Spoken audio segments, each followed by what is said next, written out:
하박국 3장 1절에서 16절까지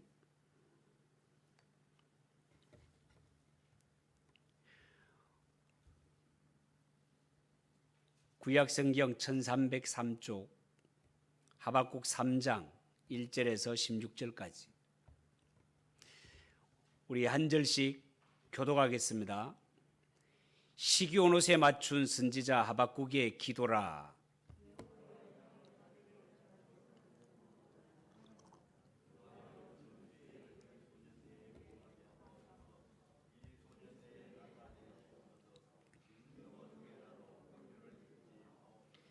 하나님이 대만에서부터 오시며 거룩한 자가 바란산에서부터 오시는도다. 셀라. 그의 영광이 하늘을 덮었고 그의 찬송이 세계에 가득하도다.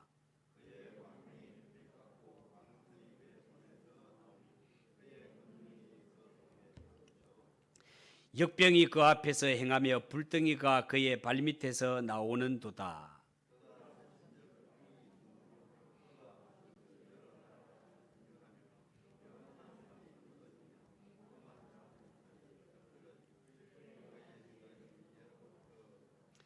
내가 본적 구산의 장막이 환란을 당하고 미디안 땅의 휘장이 흔들리는도다.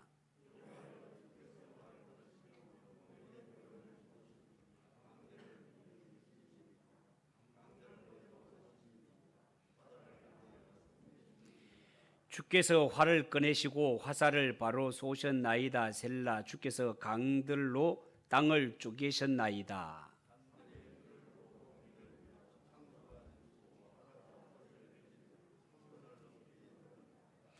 날아가는 주의 화살과 빛과 번쩍이는 주의 창의 광채로 말미암아 해와 달이 그 처소에 멈추었나이다.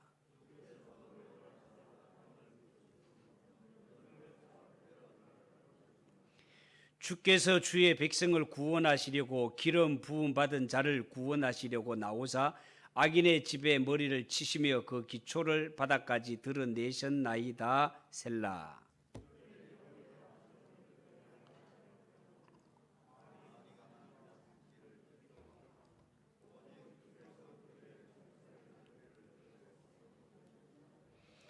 주께서 말을 타시고 바다 곧 큰 물의 파도를 밟으셨나이다.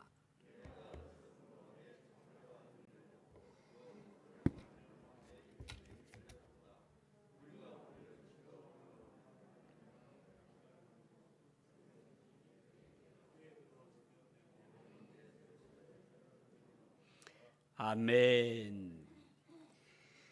오늘 이 말씀을 가지고 하나님 체험 후 일어난 변화, 그런 제목으로 말씀을 드리겠습니다.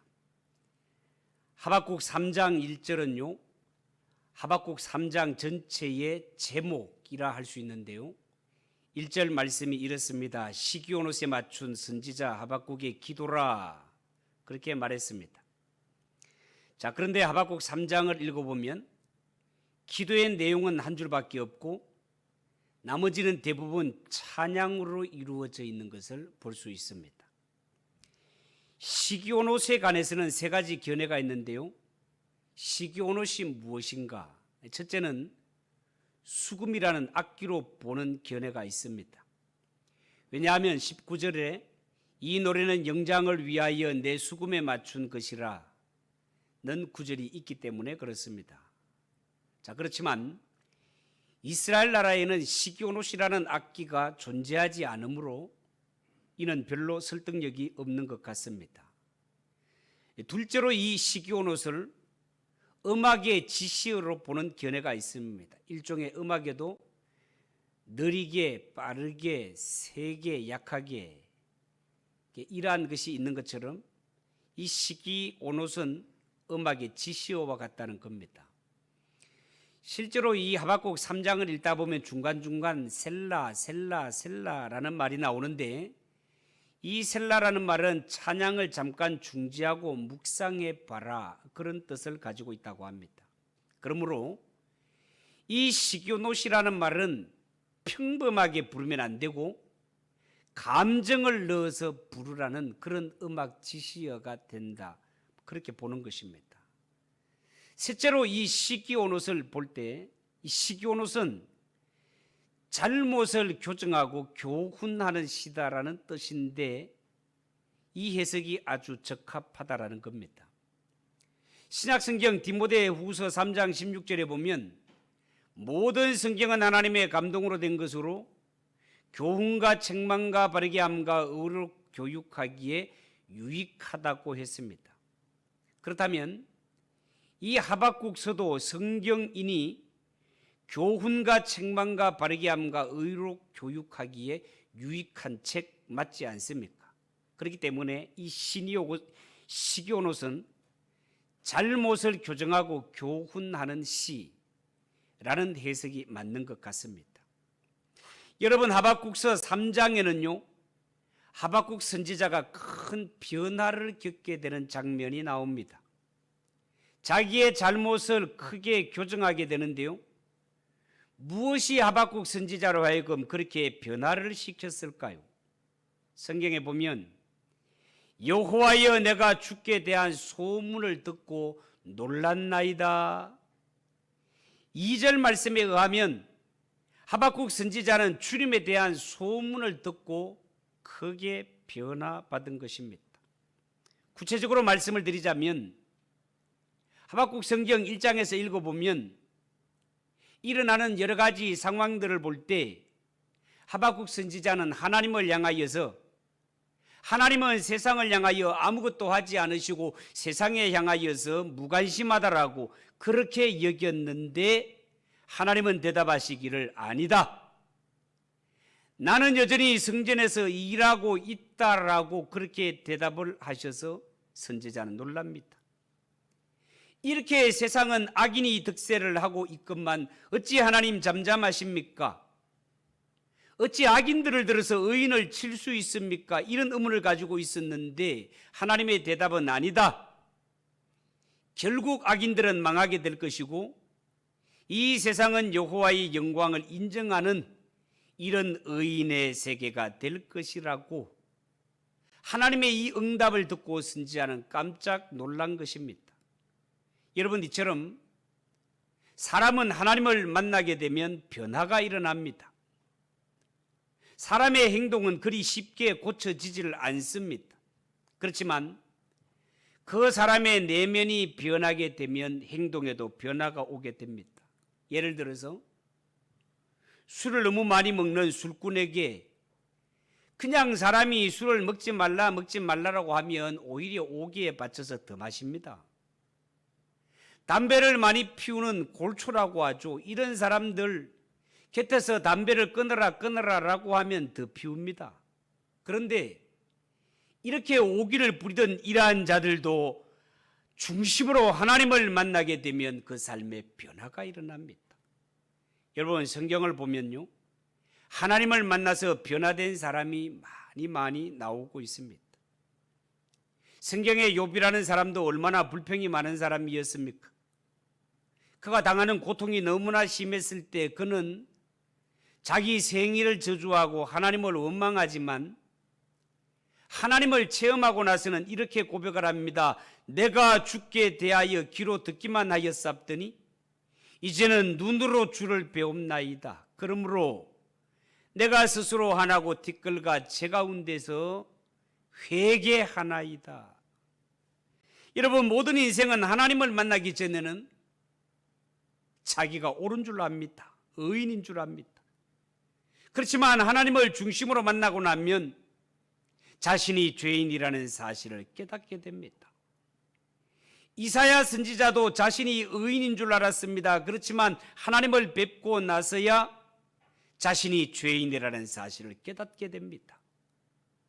천사가 이사야의 입술에 숯불을 갖다 대었을 때 악이 제하여지고 죄가 사하여졌다라고 했습니다. 그리고 하나님께서 내가 누구를 보내면 누가 우리를 위하여 갈고 말씀하셨을 때 이사야 선지자, 하나님 제가 여기 있습니다. 나를 보내소서. 이렇게 순종하며 헌신의 사람으로 거듭나게 되는 것을 볼 수 있습니다. 신약의 사도 바울도 예수님을 만나기 전 그는 핍박자였습니다. 포행자였습니다. 살기등등한 자였습니다. 그렇지만 그도 부활하신 예수님을 만난 후에 위대한 사도로 거듭나는 것을 볼 수 있습니다. 이처럼 하나님을 만나는 사람은 사람마다 변화를 받게 됩니다. 하나님이 살아계셨고 말씀에 능력이 있기 때문에 그렇습니다. 여러분, 오늘 성경의 하박국 선지자는요, 죽게 대한 소문을 듣고 나서 세 가지 잘못이 교정되는 것을 볼 수 있습니다. 어떤 것이 교정되는가? 첫 번째, 두려움의 대상에 있어서 변화가 일어나는 것을 볼 수 있습니다. 성경에 나오는 하박국 선지자 세 가지가 두려웠습니다. 뭐가 두려웠습니까? 첫 번째는요, 유다 왕국을 지배하고 있는 악인들, 그들이 두려웠습니다. 여러분, 세상 역사에서 악인들이 정권을 잡게 되면 얼마나 두렵습니까? 엄한 사람 붙잡아 가지고 때리기도 합니다. 죽입니다. 핍박을 가합니다. 이스라엘 역사만 보더라도 므낫세가 왕이 되었을 때 이사야 선지자를 톱으로 쳐서 죽입니다.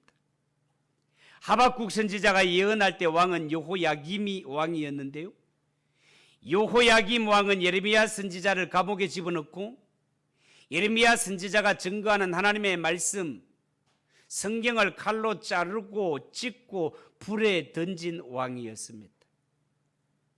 이런 왕이 하박국 선지자 한 사람 죽이는 것은 당시에 일도 아니었단 말이죠. 그러니까 이런 악한 자들이 정권을 잡고 있는 자체가 두려움 자체라는 것입니다. 둘째로 선지자가 뭘 두려워했습니까? 유다 왕국에 대한 그 멸망, 이 나라가 망한다는 것에 대한 두려움이 있었습니다. 여러분, 나라가 망한다는 것이 얼마나 두려운 일이겠습니까?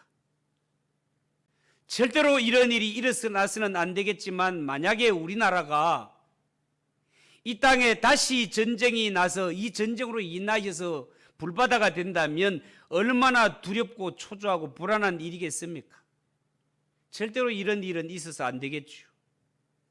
셋째로 선지자는 나라를 멸망시키려는 바벨론 군대, 이방 나라 군대가 두려웠습니다. 하박국 1장 7절에 보면 그들은 두렵고 무서우며 심판과 위령이 자기로 말미암으며, 이런 말씀이 있습니다. 자, 그런데 이 하박국 선지자는 하나님을 만나고 죽게 대한 소문을 듣고 나서는 세상에 이런 것들을 두려워하는 것, 이런 것은 정말 진정한 두려움의 대상이 아니고 믿는 자가 두려워해야 될 것은 보좌에 앉으신 하나님이 두려움의 대상이라는 사실을 깨닫게 됩니다. 하나님은 지금도 여전히 살아계셔서 성전에서 일하고 계시며 과거에도 일하셨고 미래도 일하시며 하나님의 능력은 전지전능한 두려운 능력이라는 것을 알게 된 것입니다. 하박국 2장 20절에 오직 여호와는 그 성전에 계시니 온천하는 그 앞에서 잠잠할진대라였습니다. 이 말씀은 하나님께서 현재 살아계셔서 역사하고 계시다는 확신에 찬 말씀 아닙니까? 하박국 2장 14절 대저 물이 바다를 덮음같이 여호와의 영광을 인정하는 것이 세상에 가득하리라. 이 말씀은 하나님이 미래에도 여전히 일하신다는 그런 확신에 찬 말씀 아닙니까? 하박국 3장 3절 이하 15절까지 말씀, 하나님은 과거에도 우리를 위해 여전히 일하셨다는 확신에 찬 말씀인 것입니다. 여러분, 하박국 3장 3절 4절에 보면 하나님이 대만에서부터 오시며 거룩한 자가 바란산에서부터 오시는 도다 셀라. 그의 영광이 하늘을 덮었고 그의 찬송이 세계에 가득하도다. 그의 광명이 햇빛 같고 광선이 그의 손에서 나오니 그의 영광이 그 속에 감추어졌도다. 여러분, 이 말씀은요, 시내산에서 모세가 율법을 받을 때 이스라엘 백성들에게 보여주신 하나님의 영광을 말하는 뜻이 되겠습니다. 여러분, 하나님께서 권능을 다 드러내시면 사람은 도저히 하나님의 영광과 능력 앞에 설 수 없기 때문에 하나님께서 스스로 그의 능력을 감춘 채 나타나시는 것을 볼 수 있습니다. 이것이 출애굽기에 나타난 하나님의 영광이었습니다. 5절 6절에 보면요, 역병이 그 앞에서 행하며 불덩이가 그의 발밑에서 나오는도다. 그가 서신적 땅이 진동하며 그가 보신적 여러 나라가 전율하며 영원한 산이 무너지며 무궁한 작은 산이 엎드러지나니 그의 행하심이 예로부터 그러하시도다. 여러분, 하나님이 행하시면 역병이 나오고 불덩이가 나옵니다. 여기에 불덩이 역시 열병을 말합니다. 애굽이 아무리 높고 큰 산 같아도 하나님이 재앙을 내리시니까 대제국 애굽도 꼼짝하지 못하고 무너지고 엎드러지는 것을 보지 않습니까? 7절에 내가 본 저 구산의 장막이 환란을 당하고 미디안의 땅이 휘장이 흔들린다라고 그렇게 말했습니다. 여기에 말하는 구산은 사사시대에 온넬이 물리친 메소포타미아 왕 구산 리사다임을 말하는 것입니다. 그리고 미디안은 사사시대에 사사 기드온이 300용사와 함께 물리친 그 미디안을 말하는 것으로 봅니다. 결국 하박국 3장 7절은요, 사사시대에 나타난 하나님의 능력을 말하는 것입니다. 그리고 하박국 3장 8절 이하 10절 말씀을 쭉 보면 홍해를 가르시고 요단강을 가르신 하나님의 능력을 나타내는 것을 볼 수 있습니다. 다시 말해서 바다도 강도 하나님께서 말씀하시면 넘쳐 흐르던 물도 적시로 갈라져 길을 내고 그 엄청난 바다와 강도 하나님의 말씀 앞에 순종할 수밖에 없음을 보여주고 있습니다. 11절 날아가는 주의 화살의 빛과 번쩍이는 주의 창의 광채로 말미암아 해와 달이 그 처소에 멈추었나이다 라는 말이 있습니다.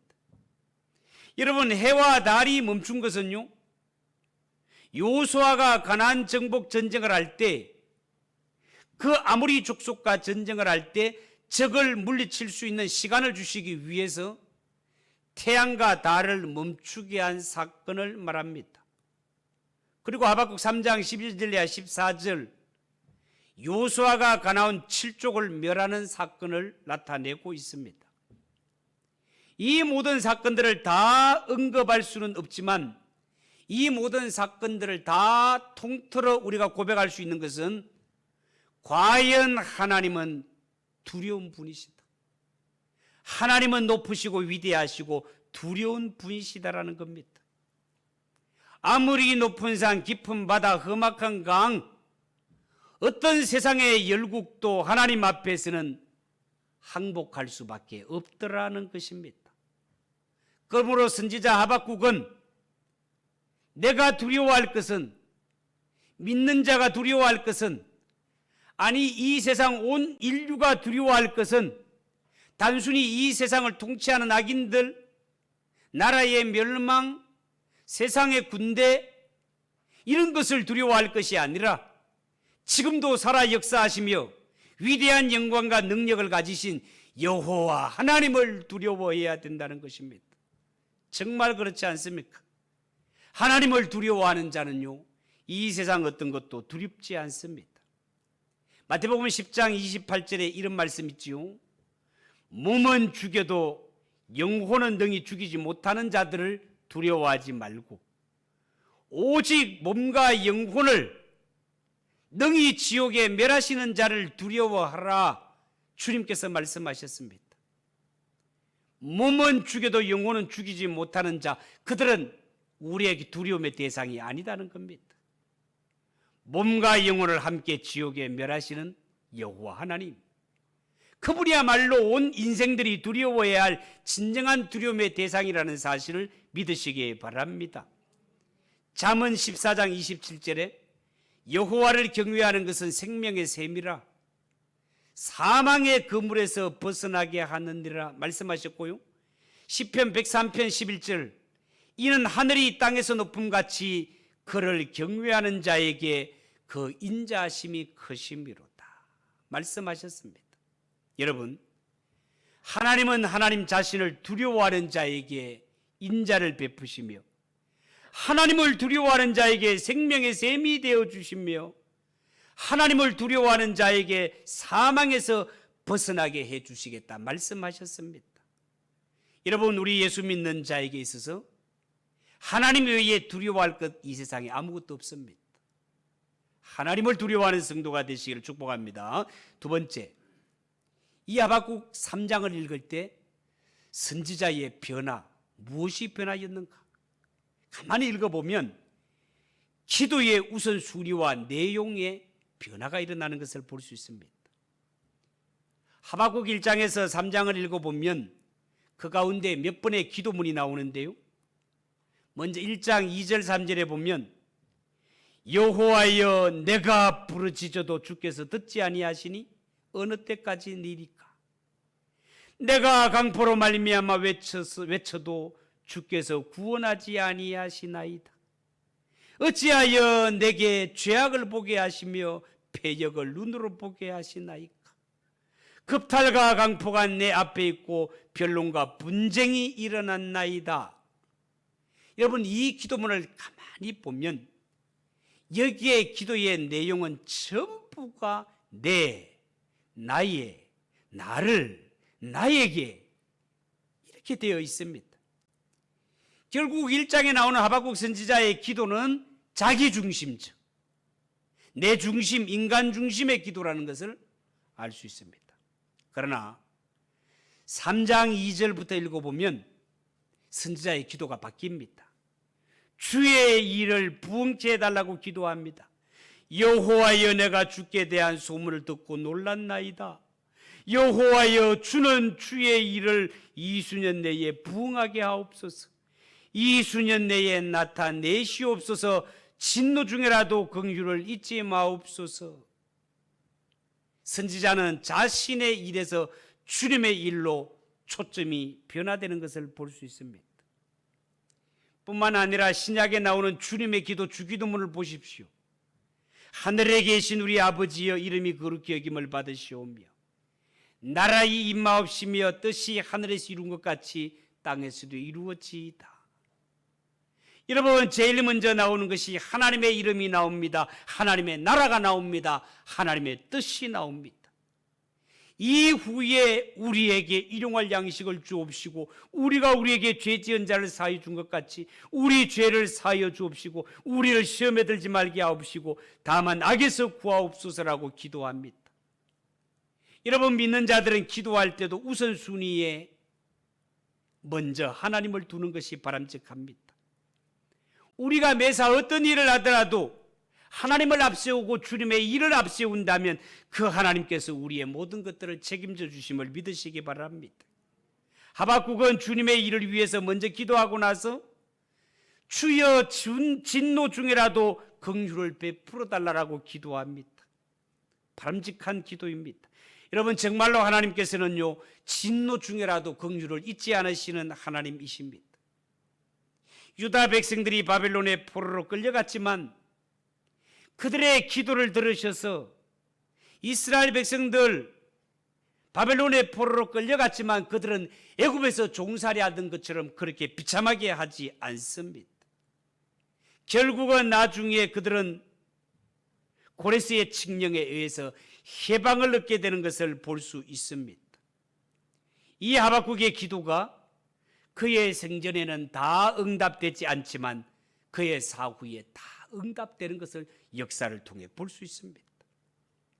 여러분, 우리의 삶을 돌아보면 하나님이 진노하실 일들이 얼마나 많습니까? 그러나 우리가 기도할 때 하나님 진노 중이라도 주의 긍휼을 잊지 말아 주시옵소서 라고 기도하게 될 때 하나님께서는 우리의 기도를 들으셔서 진노 중에라도 우리에게 은혜와 긍휼을 베푸시는 하나님이 우리 하나님이심을 믿으시기 바랍니다.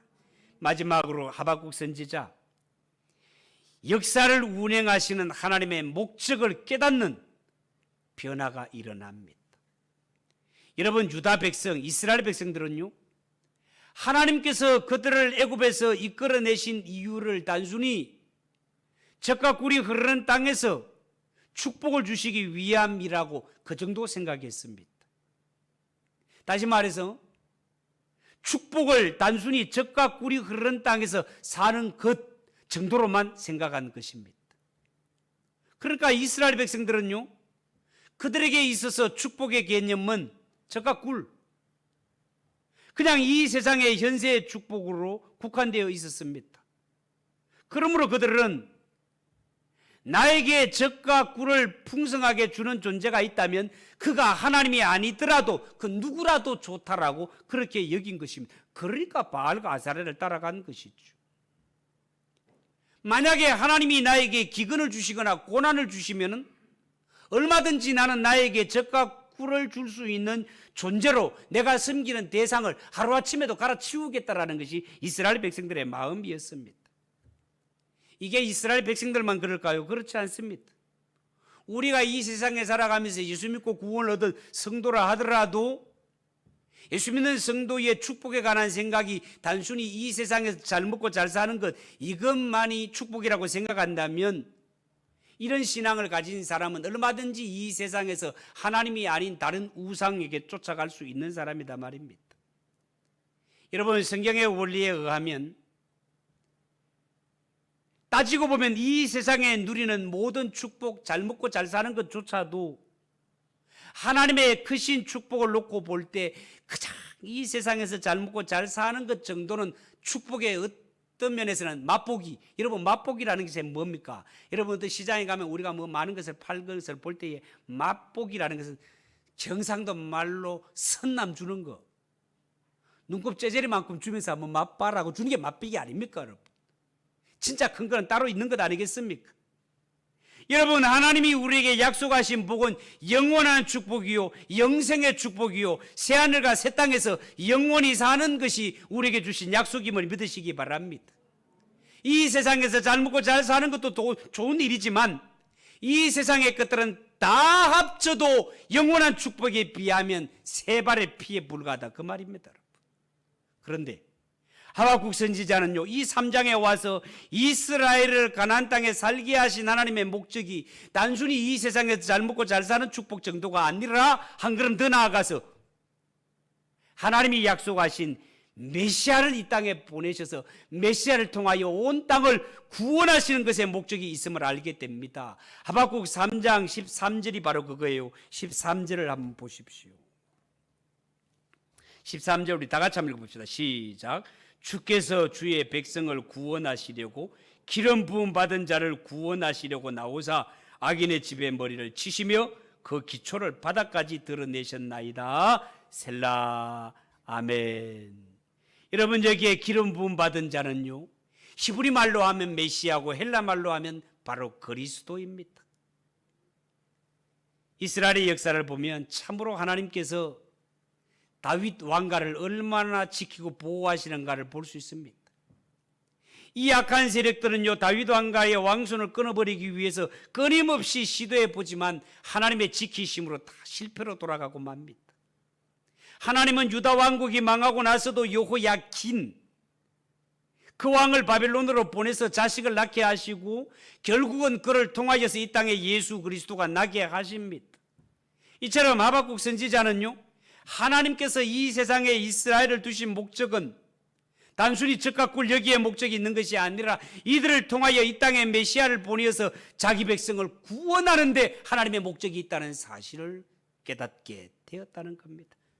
그래서 하박국 선지자는요, 역사와 인생을 보는 눈이 넓어집니다.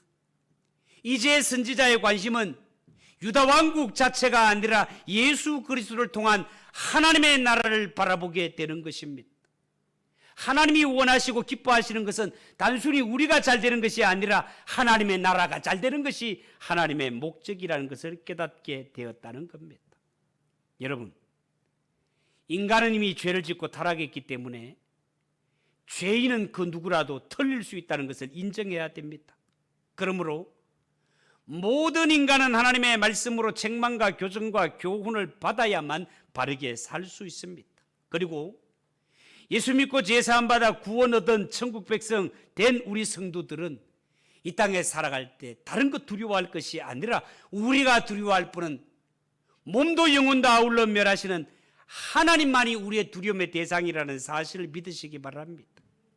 여러분, 17절 18절을 보십시오. 1장의 하박국이 시작될 때 하나님은 이 선지자는 어찌하여 하나님 어찌하여 세상에 이렇게 악이 가득합니까? 죄인들이 성대를 하는 것 같습니까? 하나님은 뭐합니까? 이것이 선지자의 질문이 아니었습니까? 그런데 그 선지자의 눈이 완전히 달라집니다. 17절 18절 우리 다 같이 한번 읽어봅시다. 시작.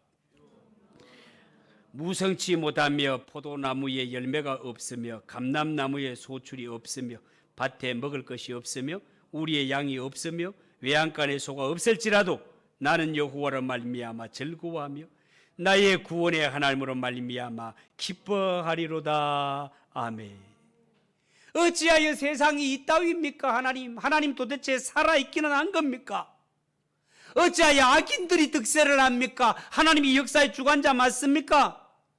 이렇게 불만으로 가득 찼던 선지자가 찌라도 없을지라도 감사합니다. 나의 구원의 하나님으로 말미암아 기뻐합니다.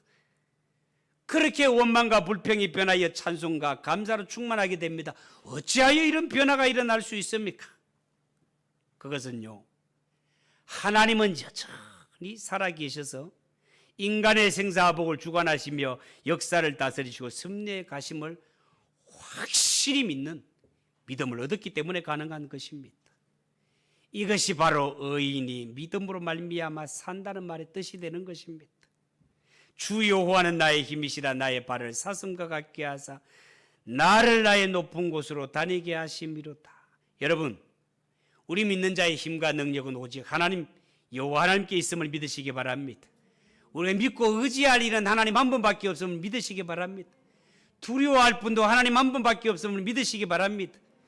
이 믿음 변치 않고 이 세상 어떻게 변해 가더라도 하나님을 믿는 자들은 믿음으로 말미암아 살아가는 믿음을 꼭 붙드는 성도들 되시기를 주님의 이름으로 축복합니다.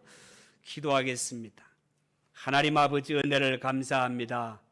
오늘도 이 말씀을 통하여서 이렇게 의심과 불평 불만으로 가득 찼던 선지자가 변하여서 없을지라도 나는 여호와로 말미암아 즐거워하며 구원의 하나님으로 말미암아 기뻐하리로다. 찬송과 감사로 거듭나는 것을 봅니다.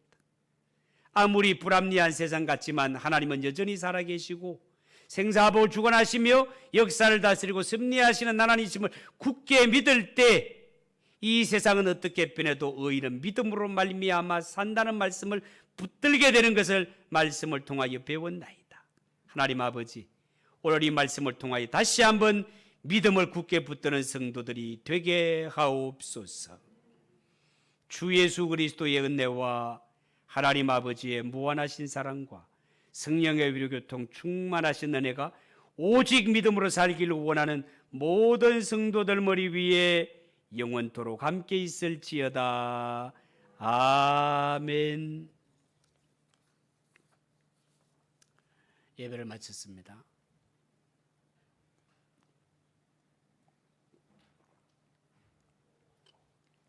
우리 이기선 집사님께서 포크레인 작업을 하다가 포크레인 좀 부딪혀서 좀 다쳤습니다. 그래서 제1병원에 입원해 계시는데 우리 관계구역과 그리고 전도회 좀 전화로라도 그렇게 위로해 주시기 바랍니다.